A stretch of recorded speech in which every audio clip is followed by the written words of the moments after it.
and a huge night for your career as well. Massive night for my career. So yeah, victorious 100%. That's my goal, that's my plan, and that's my motivation. So yeah, looking forward to it. Respect to the team. May the best. Well, my thoughts on it is that Jake Paul's had a lot of accusations over the years for a guy who's had no amateur fights. What's he had, about 10 or 12 fights, yeah. Fights, I'm not sure what he's had. And, you know, you look at the opposition he's had and people saying, when's he going to fight somebody? He stepped up. He's stepping up to a two-time world champion, a genuine heavyweight, a proper heavyweight champion, and an active fighter. And this is a big moment. See some blood. I want to see somebody's teeth falling out. So I told Anthony, I already messaged Anthony as I listen. It is 10-ounce gloves. It is a boxing match. It's not an exhibition. This isn't a 58-year-old Mike Tyson. This is one of the most dangerous finishers in the world, who is probably 5 levels. On December 19th, Netflix is set to shake the entire combat sports world with a matchup that feels like it was created by an AI fantasy generator. Jake Paul, the internet's most controversial disruptor, is stepping into a legitimate heavyweight prize fight against Anthony Joshua, a former unified world champion, Olympic gold medalist, and one of the most dangerous punchers of his generation. 0.8 rounds. 3 minutes. 10-ounce gloves, no shortcuts, no influencer rules, no catch weights, no exhibitions. This is pure, authentic, professional boxing. Even if AJ just wants to keep him on the end of a jab, look at the reach. He's got a 6-inch reach on Jake, and trust me, the Chloe concept has told me the 6 inches is more than enough, okay? So that's going to be a problem. Again, not even talking about the fact that AJ is more dangerous with just his power, but the jab, the reach, the extent, turnover of the right hand, he's going to be able to hit Jake at range. Jake can't even hit him. 43 amateur fights, 32 pro fights. He's 28-4. He's an Olympian. He's a gold medalist. He's won the world title. Delusional, yes. Very rich, yes. For years, critics mocked Jake Paul for fighting smaller men or retired fighters. They challenged him to face someone young, big, powerful, experienced, someone with real pedigree. Now, he's done exactly that. Joshua isn't just another heavyweight. He's a generational puncher with the kind of raw force that even elite heavyweights struggle to handle, let alone a YouTuber. And yet, Jake signed the contract without hesitation. No special clauses, no favors. He accepted the toughest version of this fight possible. It's a boxing match. It's not an exhibition. This isn't a 58-year-old Mike Tyson. This is one of the most dangerous finishers in the world, who is probably 5 levels above Jake Paul and a weight division above him. I think it's irresponsible to let those two in a ring together in a proper boxing match. That's my view. It doesn't damage his bank balance, but if he earns $70 million for this, are we really going to... The drama begins long before they even touch gloves.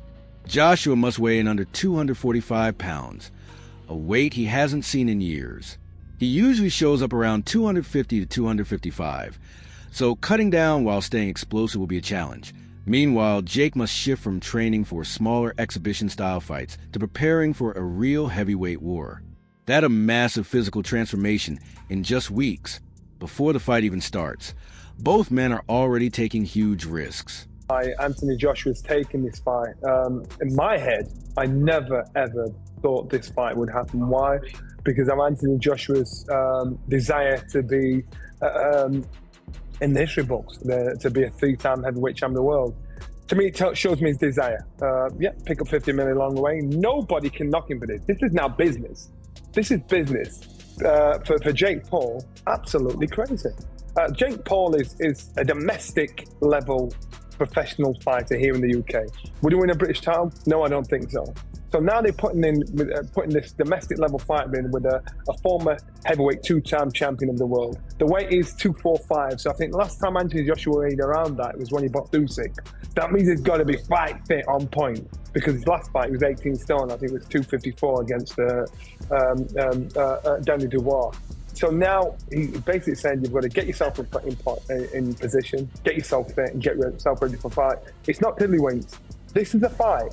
It's not a push and a pull, you know. So as long as it's not a push and a pull, and don't put me down and don't touch me in the build up to this fight. You know, I remember when McGregor and Mayweather, they had little side deal, don't touch me in the build up to this. If this is a real, legitimate fight, Jake Paul is absolutely crazy. If not crazy, he's super brave. And it'll be interesting to see. The hype is already unbelievable. The hype is already insane, and we haven't even reached the first press conference. Fans are completely split. One half is praising Jake, calling him the boldest man in boxing.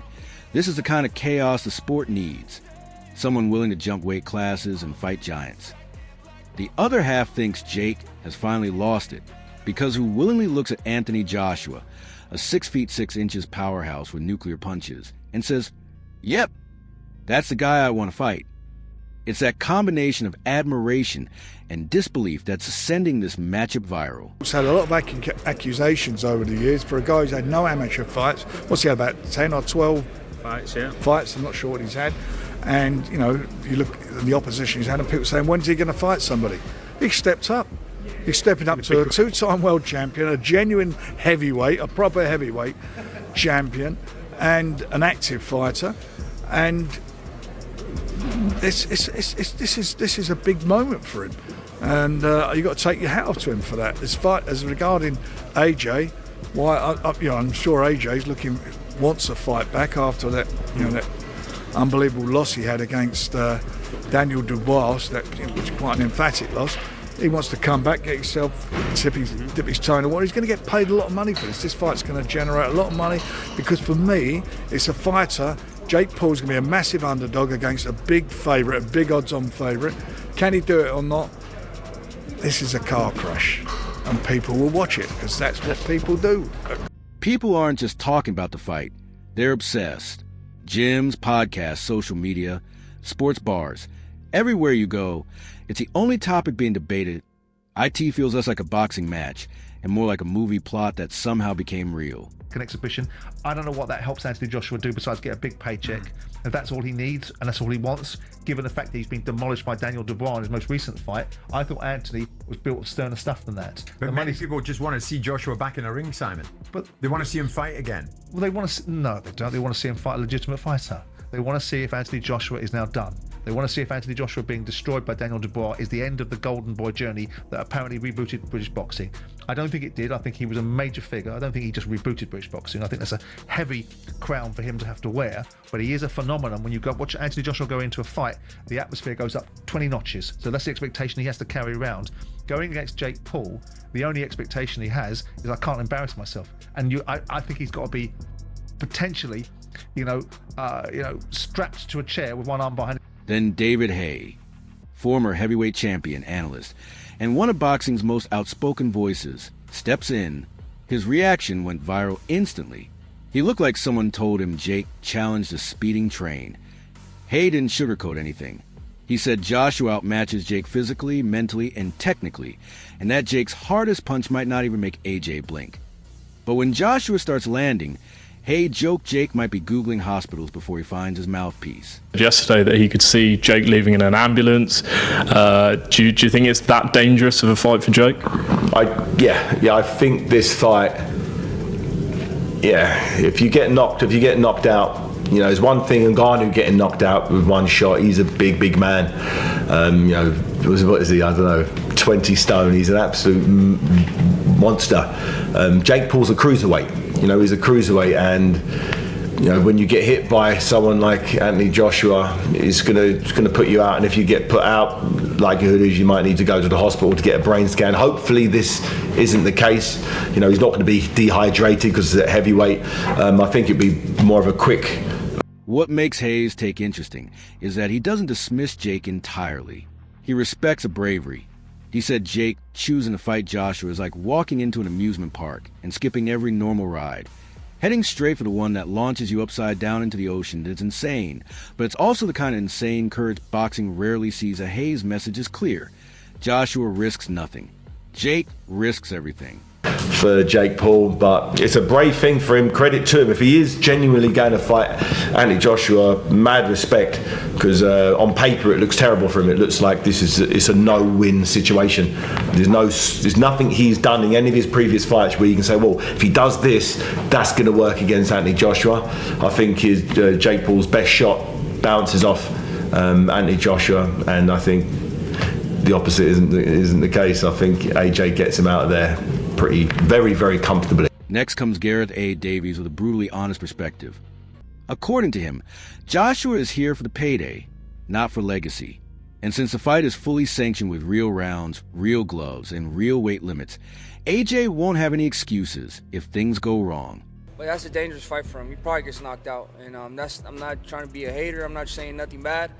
But Anthony Joshua is Anthony Joshua. You know, he's multiple-time champion, Olympic gold medalist. You know what I mean? The last time somebody stepped in the ring with him that didn't have that much boxing experience was Ngannou, and you've seen what happened to him.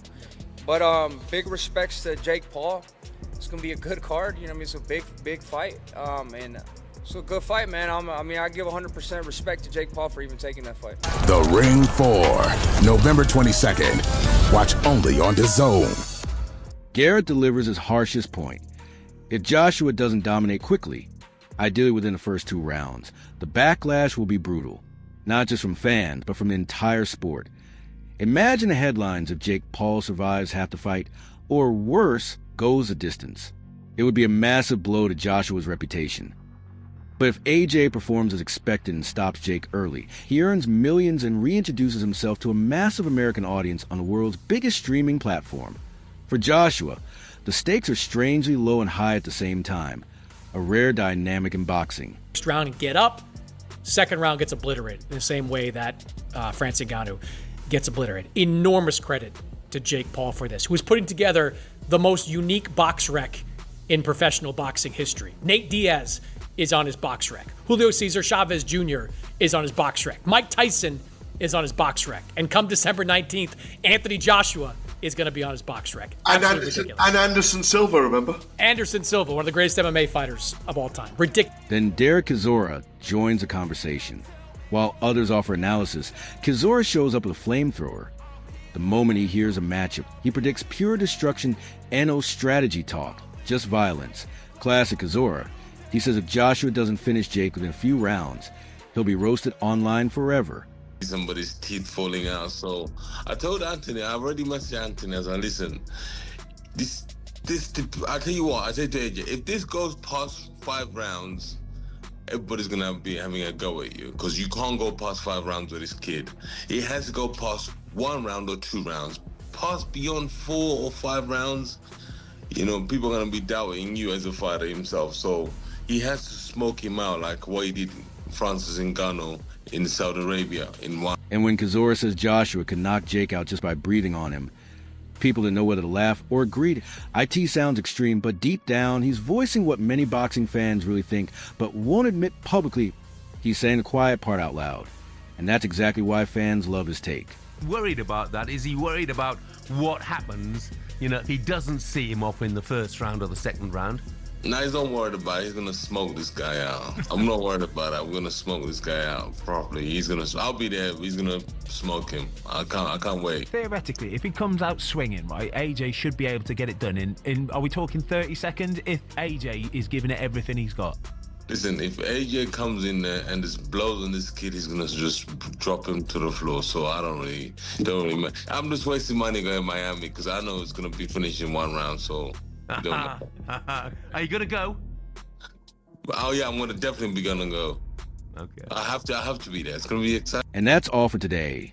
Fight fans, make sure to hit the like button, subscribe to the channel, and turn on notifications so you never miss the latest boxing updates.